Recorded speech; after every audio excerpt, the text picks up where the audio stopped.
I just found out that Assassin's Creed Black Flag Resynced is bringing a plethora of changes to the original Black Flag. So not only are we getting updated visuals and stealth, but brand new motion captured cutscenes, new rewards, changes to the assassination targets, and even difficulty options that drastically affect different parts of the game.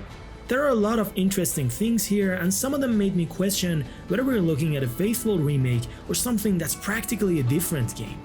Thanks to Ubisoft for providing me with brand new footage, I might have the answer to that. So the most important thing here is that Ubisoft has heard our feedback, and instead of just reusing the old cutscene animations from the original game, or filling most of the game with robotic animations, they've redone the motion capture for many of the cutscenes in their dedicated studio. Like, in this cutscene for example, we can see that they've brought Matt Ryan back to record Edward's scenes again.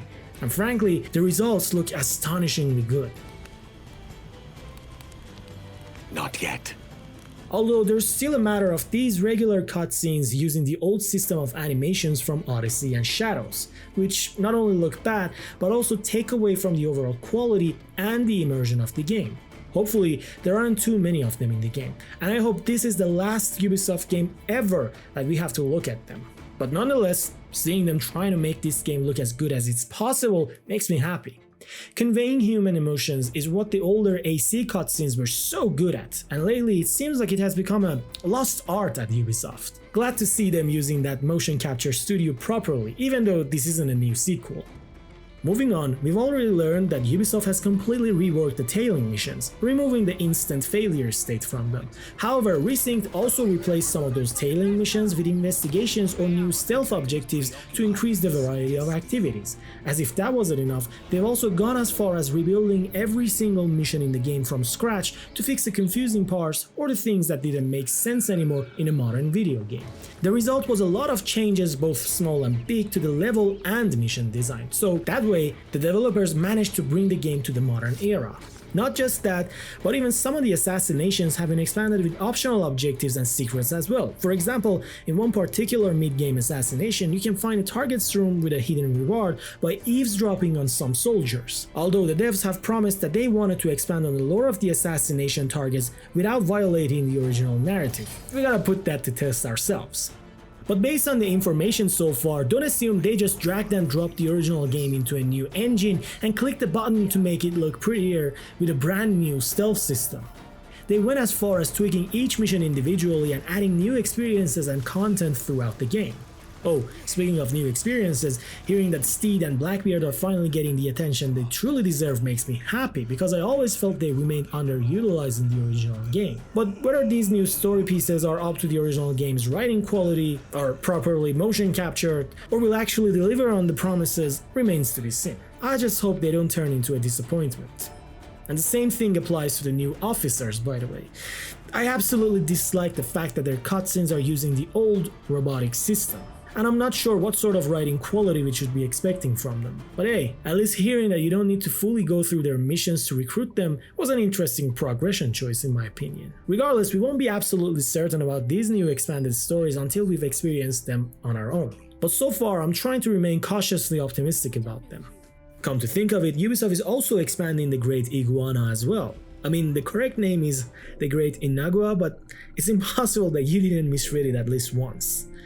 So they're bringing some improvements to the buildings, like allowing you to upgrade a few of them multiple times, as well as some brand new buildings that will bring you benefits such as more income, a map restoration service, which my hunch is telling me is something MTX related, and some gameplay benefits. However, something that quite literally surprised me was the introduction of difficulty options. As you might remember, the original Black Flag had a standard difficulty option for all players. Like, the actual difficulty was going after the optional objectives to achieve the 100% synchronization status. But Resynced is completely changing that by introducing 3 new difficulty options like Forgiving, Intended, and Hard mode. Well, it's obvious what the Forgiving difficulty is trying to achieve, putting the focus on the story rather than the mechanics. But the Intended difficulty mimics the experience of the original Black Flag, which is cool, and Hard changes things drastically. Actually, let me explain it in detail. Some gameplay systems have their own respective difficulty sliders. For instance, if you choose to increase the combat difficulty, the number of enemies that will attack Edward when he's surrounded, the frequency of those attacks, and the amount of damage Edward's own attacks deal will change. But it won't affect the naval combat difficulty, as that's a separate thing. The same thing applies to stealth as well, which allows you to tweak the enemy detection speed and so on. But what caught me by surprise was the inclusion of a difficulty setting for activities. Yes, you've heard that right. Activities in this case refer to exploring shipwrecks and hunting with the harpoon. So by changing the difficulty setting, the creatures you meet during these events will do different amounts of damage, spawn more or less frequently, and Edward will have more or less time to dodge incoming attacks. Similarly, this setting will affect the damage Edward does to his prey, and even Edward's ability to interrupt incoming attacks. These are some really interesting changes that they brought to Resynced.